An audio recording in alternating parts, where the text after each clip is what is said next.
My wife fell pregnant right before I got bedridden from a work accident where a piece of shrapnel broke off a machine and pierced my pelvis. I wasn't able to walk for quite some time, and my wife took care of me. At the same time, my mom, she moved into the house to help out a little around the house. But during this time, the two would butt heads, my wife and my mom, and this led my mom to a big discovery that I wish she never found out. Hey guys, I don't even know where to begin with this messed up story. It's been a roller coaster of physical and emotional pain, confusion, and heartbreak. I'm sharing it with you even though I'm not a guy who's used to putting thoughts into words, so please bear with me. It all started over a year ago when I suffered a terrible accident at work. I'm a machine operator at a factory that makes steel roof shingles. I know, not the best job, but hey, the pay's decent. Plus I get benefits and stuff. Anyways, my job is simple. There's a huge press that comes down on the steel sheets, and I'm the guy at the end lifting the sheets off and just stacking them over and over. Well, yeah, I was doing that 8 hours a day, 5 days a week, but as I said, the pay was good, and Della, my wife, could keep studying to be a nurse without worrying about working or healthcare. One day, I was there at the press doing my thing, and next thing I know, there's a bang, and I just feel like I've been shot in the groin. I look down and there's a hole in my jeans just below my right hip. Turns out a piece of the press came loose and fell in between the weight and the base. The piece broke and shot like a shrapnel, lodging itself in my pelvis. The pain of the shard stuck in my bone, it was unbearable. Also, I was losing blood. They took me to the ER and put me under while they pinned and stitched me up. Then in the hospital, I got blood infection. I got really sick, so sick that they put me in an induced coma for a few days, while the antibiotics did their work. Once I got discharged, I spent all my time at home watching TV or at the physiotherapy. Thank goodness for health insurance, am I right? For the first few months, Della was always around. She was my primary caregiver, and after a while, once I could not get around on my own, she seemed to be MIA part of the time. When she was helping me, she seemed distant. I asked her about it, and she said that it was school stress. The way she said it without eye contact made me feel bad for her. I was the one who was supposed to be taking care of us. Well, soon, L would run out. And then what? I was starting to get depressed, the pain was chronic, and the painkillers made me drowsy. Plus, I was afraid of getting hooked on them. Then, when I thought things could not get any worse, Della dropped a bombshell. She was pregnant. Well, I was shocked, and when she told me it was after dinner and we were watching TV on the sofa, I was sitting in a corner with my legs out to take the pressure off my pelvis. Della asked if we could talk. Oh, of course, I said, and she turned the TV off and looked at me for what felt like an eternity. I was actually starting to sweat, wondering what she was going to say. I felt sure that she was going to break up with me or tell me that I had to go back to work. But no, she was pregnant, and I asked her, "How many months?" And she said 3.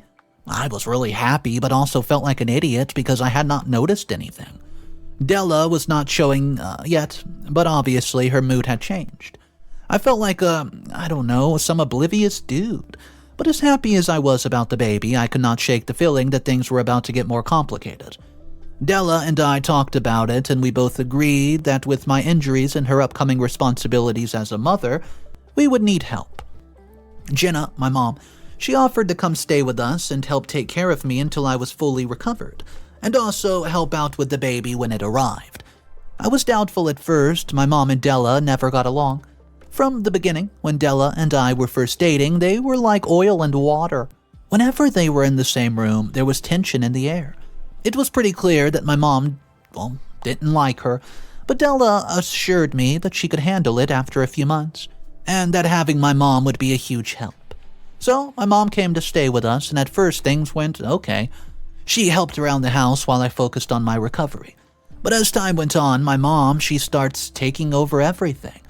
Even worse, she starts criticizing Della's decision as a mother-to-be. She would make sarcastic remarks about how Della wasn't doing enough or wasn't eating well for the baby's sake. It put a strain on their relationship and caused explosive arguments. I tried to talk to my mom about it, but she rejected my concerns, saying, "Mothers know best." Well, when Della tried talking to her about respecting boundaries, my mom would dismiss her, saying Della was trying to, quote, boss her around. As if things weren't already rocky enough between them, my mother also started questioning our relationship. She would ask me if I was sure I was ready for fatherhood at such a young age, or if Della was truly committed to being a good mom. She reminded me of the times when Della and I were first dating, when Della was still dealing with her ex. I didn't want to believe it at first, but it seemed like my mom was trying to drive a wedge between Della and me. It was working. Living under the same roof with those two women was like living in a war zone. They fought constantly, tearing me apart in the process, and my mom is a recovering alcoholic, 2 decades sober, and even though people think she's a saint, deep down she's a hurtful person who needs to be the center of attention. She resented the fact that Della got more than she did. Sometimes she would use our mother-son relationship to hurt Della by making a big show of taking care of me, as if to say that Della was not up to the task. Which, that was the whole reason my mom had come to stay.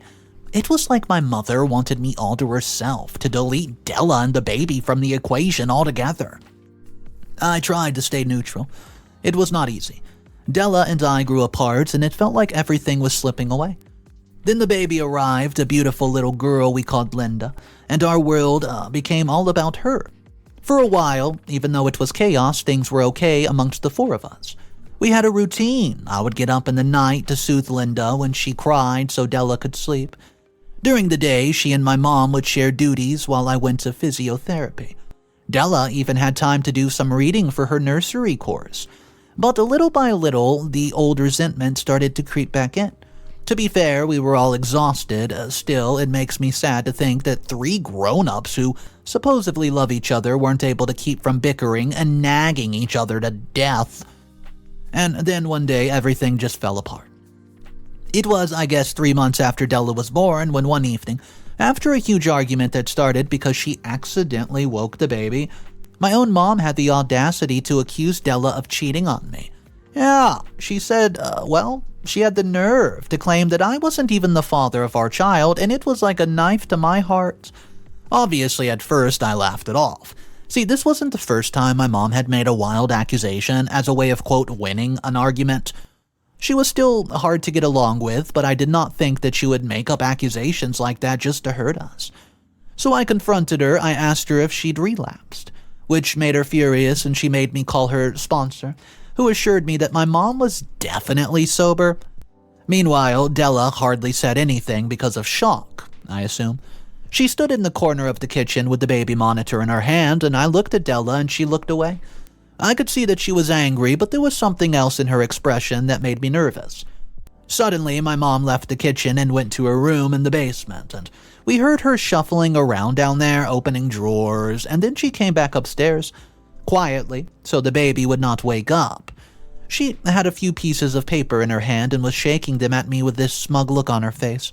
So I took the papers from her and my stomach dropped as I saw that they were a private clinic. A paternity test. My mind was spinning as I tried to make sense of it. Why would Della have a paternity test done? And why was my mother showing me this? I looked up at Della, hoping that she would say something or at least deny the accusations, but she just shook her head and left the kitchen. Feeling numb, I looked back at the papers right there in my hand. The results showed that I was not a match for Linda's father. My heart sank even further as I thought about my little girl and how much she loved and cared I had given her since the day she was born. But there was more. My mother also printed out some photographs in black and white from our printer. They showed Della with some guy I didn't even recognize, hugging and kissing each other. My blood was boiling as I realized what was going on. Della cheated on me, and now my own mother was using this information to try to tear us apart. I couldn't believe it. How could Della do this? We'd been together for years through thick and thin, and now she was throwing it all away for some random guy? Suddenly, all the anger and hurt exploded out of me in a furious shout. "I can't believe you, Della." But she did not stop or turn around, just continued walking out of the kitchen towards our bedroom. After the shocking discovery of Della's infidelity, I knew there was no going back. I couldn't trust her anymore, and our relationship had been built on a solid foundation of trust. Well, without it, everything crumbled. I confronted Della about the paternity test and the pictures my mother had shown me. She denied everything and said that my mother was jealous and was trying to gaslight me into ending the marriage. But in the face of all of this evidence staring at me, I just simply could not believe her. I thought back to the times when I was first recovering, How she had seemed distant after a few months, like her thoughts were elsewhere. I'd seen the dates on the photos my mom showed me of Della and that random guy, and they matched at that time. But I could not dwell on these thoughts for long. I had to think about Linda and what was best for her. I made the difficult decision to end things with Della and file for a separation. I asked her to find another place to live, that simply. It wasn't easy, but hey, I do think that it was necessary. So, as I expected, Della fought back. She accused me of being under my mom's power and said that it was all a sick power trip and that none of it was true. But I didn't let her words get to me. I felt in my heart that what she had done was unforgivable. She'd taken advantage of me at my most vulnerable, and I threw myself into work to distract myself from the pain. But no matter how busy I kept myself, my thoughts would always drift back to Della and how much she had hurt me. As time went by, the pain of what she had done began to fade. But I couldn't help but miss Linda. Even if she wasn't my daughter, I had loved her so since she was born. To her credit, Della did not ask for more money. She and Linda went to live with her family and they were helping her. I met Della twice for the divorce proceedings. You know, the craziest thing is that Della keeps denying her infidelity. It's doing my head in. Like, as if the separation wasn't hard enough for me, why is she gaslighting me? There's a part of me that still feels confused, like I'm missing something. So let me ask you guys, what do you think about my current situation? Update number 1. First of all, thanks for all the comments. A lot of you said some nice things. I do appreciate the sympathy, and I'm trying to be easier on myself. So, to the people who think that Della definitely cheated on me and I'm crazy for wanting to bother with her anymore, I get it. But listen up, because there's been some developments. It's been a month, after all. Brace yourselves for a tale that will ignite your fury. Turns out that my mom's accusations was just the beginning, because what I found out next sent me into a world of chaos and deceit. A few days ago, I overheard my mom's conversation with her oldest friend Jolene, which incredibly she was carrying out over the speaker phone, can you believe it? The sound of both of their voices came up from the basement through the vents. My heart was pounding, racing in my chest, and I could not believe the words that I was hearing. My own mother, the person who was supposed to have loved me and protect me, had orchestrated this entire nightmare. You read it right. She conspired with Jolene to pay some dude to pose in ways that later they used AI to Photoshop onto images of Della. Images that my mom took on purpose so she would have the right angles and situations.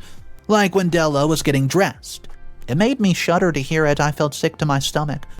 They were talking about destroying my relationship and causing me immense pain, as if it were all just a game to them. I could not believe what I was hearing. My own mother was using me as a pawn in her twisted little plan. Tears were ready to stream down my face as the truth dawned upon me. My mom had never cared about me. She only cared about herself and her control over me. She didn't care that this would ruin my life. I knew I had to confront her, but before I could make a move, she ended the call and went out of the side entrance. I sat there in shock for what felt like eternity, trying to process everything I had just heard. My whole world was upside down in an instant. I mean, how could I have been so blind? But one thing was crystal clear. I needed to get her out of this household as soon as possible. Whatever was left of my allegiance to her had been completely vaporized, and I felt sick when I thought of what I had done to Della, and by extension to Linda, and I just hope it's true what they say. That kids don't remember the very first years of their life anyways, and I vowed then and there to make Della and Linda my only priority. What I still can't get over, however, is why Della did not demand we do a second DNA test right away to prove my mom is a liar. All I can think about is that she was exhausted from taking care of me and Linda, and so angry that I put up with all this, believing my mother over her, that she gave up on me, and I guess I understand her point of view. I might have done the same thing. Luckily, Della's parents aren't as messed up as my mother is. I know I need to reach out to Della. I just can't gather the courage after everything I've done to her. Hopefully, I'll soon be able to prepare myself enough to face her. I'll let you guys know exactly how that works out. Update number 2. Hey guys, sorry, it's been like 3 weeks since I checked in. Life has been really messy, but I'm back with an update. After realizing that my mom had fabricated the whole thing, I fought tooth and nail for a chance at redemption with Della. Here's how it went down. The day after I heard my mom calling Jolene, I rushed to Della, who had sought refuge with her family during the separation chaos. But let me tell you, it wasn't as simple as just showing up. Della's older brother, Jason, fueled by anger and doubt, accused me of betraying her. Honestly, I can't blame the guy. The wounds ran deep. I spent nearly an hour talking him down from beating the crap out of me, and it probably helped that he knew about my injury. Jason isn't really a violent guy, but he's a cop, and he's seen too many women in very bad situations, so he's understandably protective of his little sister.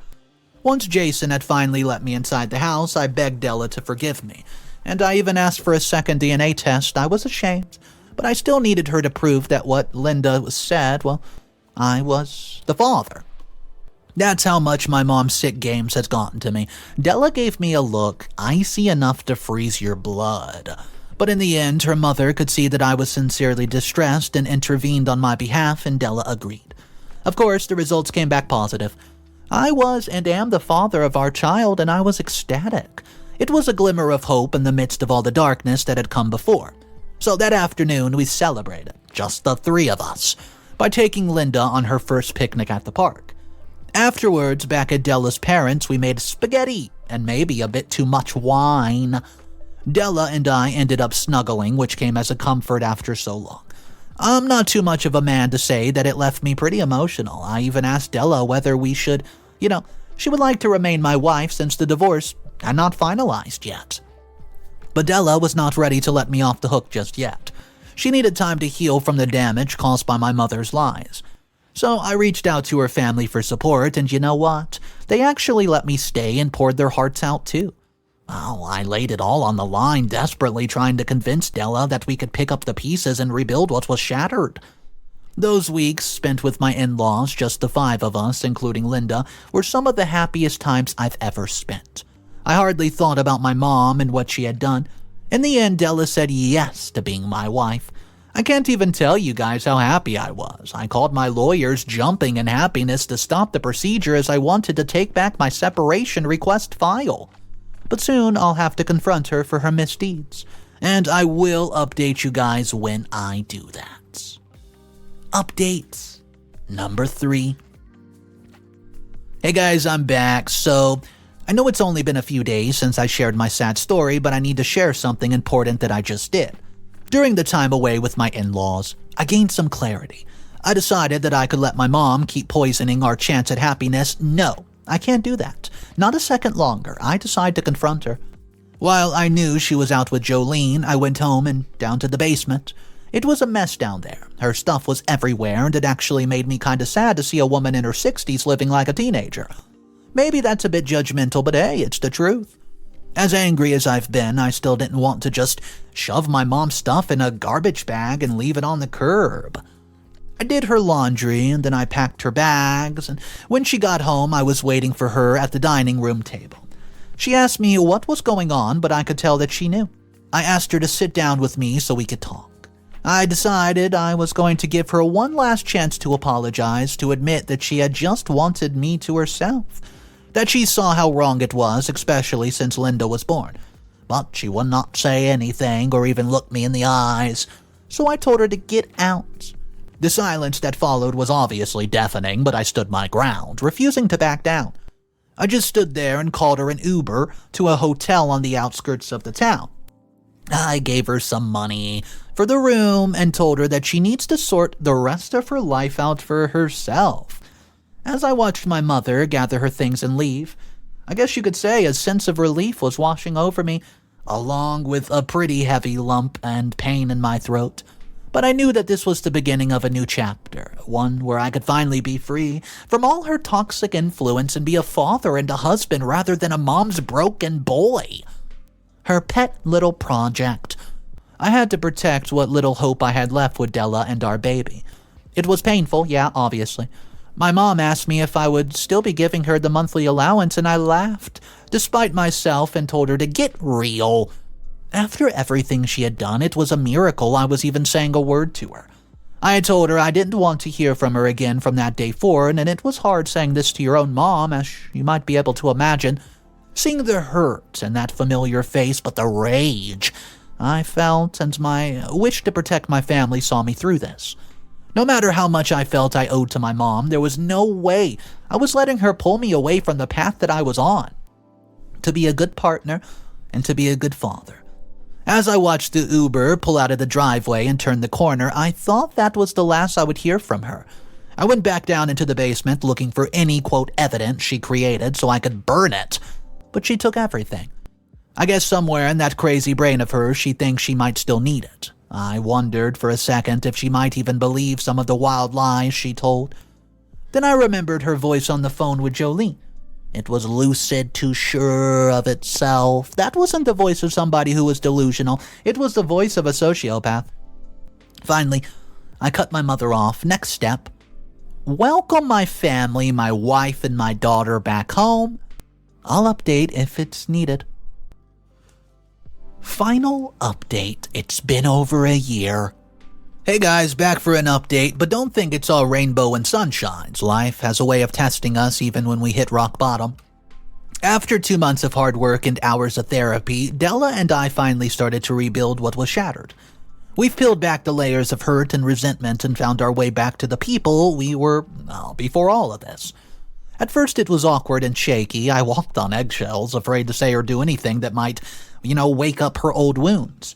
But slowly, with each vulnerable conversation and heartfelt confession, we began to trust each other. It wasn't easy. There were moments when one of us would slip up and accidentally say something hurtful, or fall into our old patterns of what the therapist called avoidance and defensiveness. But we pushed forward, especially me, hell-bent on making things work for the baby, Linda, and for ourselves.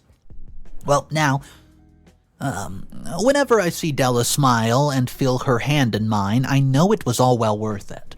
We still have a long road ahead of us, but we're on the right path. It's weird. The twists and turns life puts you through. A year ago, I was broken inside and out, struggling to walk and dress myself even.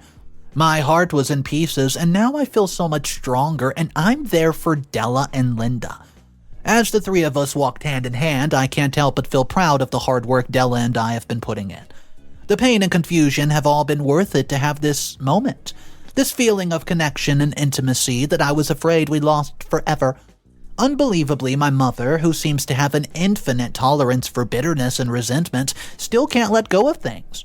It started with text messages and phone calls, dozens of them during the day.